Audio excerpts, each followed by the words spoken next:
I had this head of regulatory desk of international bank talk to me very emotionally and animatedly saying, there are enough myths surrounding compliance, there are conflict areas, and there are, overlaps. So unless these are solved, it's difficult to have an active and working compliance program.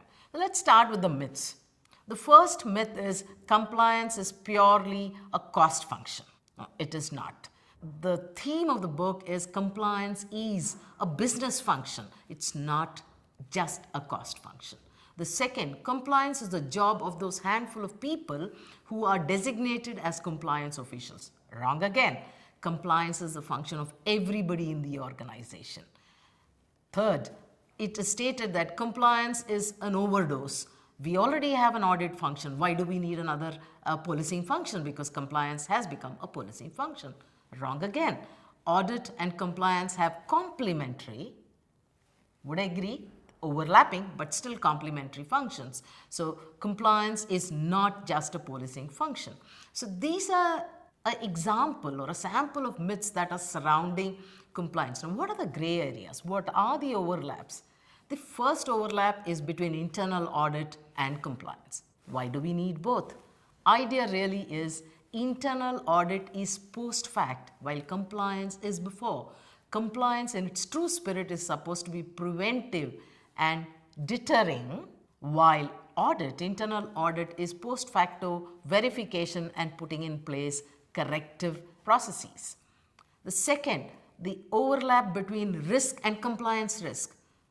Now, very interestingly, risk, when we say, the first thought that comes to us is all the traditional risks, the credit, the market, the operational, the liquidity risks.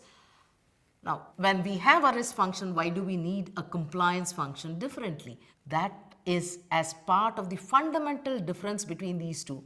While these two are complementary, the difference is risk is inside out. You're looking at your capabilities and the opportunity market offers to create value for the organization, where compliance is outside in. It is what the environment expects of you as opposed to what you expect of yourself.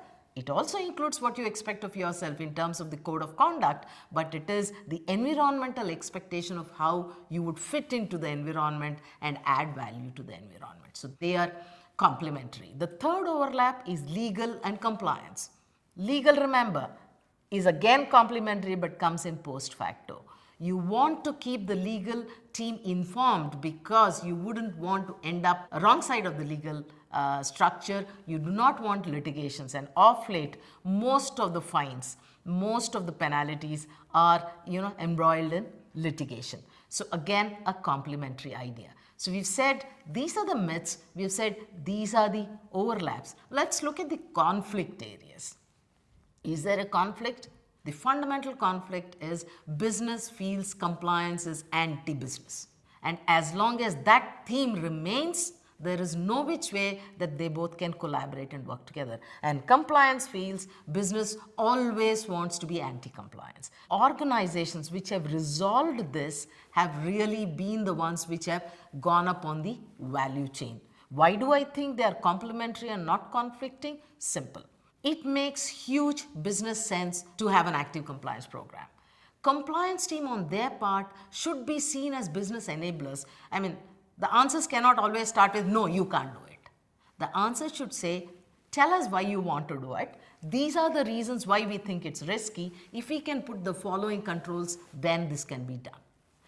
The whole dialogue of enabling business and seen as trusted advisors to business is what will give a huge boost to the whole compliance function. So that's the first conflict. And then we come to this other interesting aspects of compliance and the way you would want to handle those. First of them is over-regulation versus under-regulation. And this is a debate my industry friends always have, saying everything that is on balance sheet is hugely over-regulated. Multiple regulators across multiple geographies and so on and so forth. And there are pockets which are under-regulated, those which are off balance sheet. Take the example of hedge funds. take the example of those 5 or 6 industries which has always been the cause for crisis, financial crisis. It could be real estate, it could be mortgages, it could be commodities, and so on and so forth. So there are pockets of over-regulation and pockets of under-regulation, and this causes conflict for sure. Interesting aspect is also the emerging and evolving risks.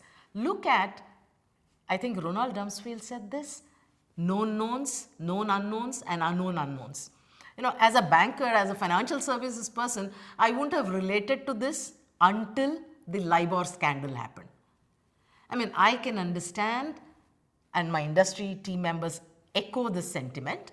We can understand that there is fraud happening within the organization. We can understand that the management wants to, collude and get some benefit. But how does one understand that industry participants who were given the responsibility of coming up with a reference rate together would collude and come up with the kind of LIBOR scandal we've heard? So LIBOR scandal has moved unknown out into known now. So these kind of emerging problems or emerging risk categories are interesting. I remember having read a very, very interesting newspaper article, and this is something, as a practitioner myself, I had to sit back and think.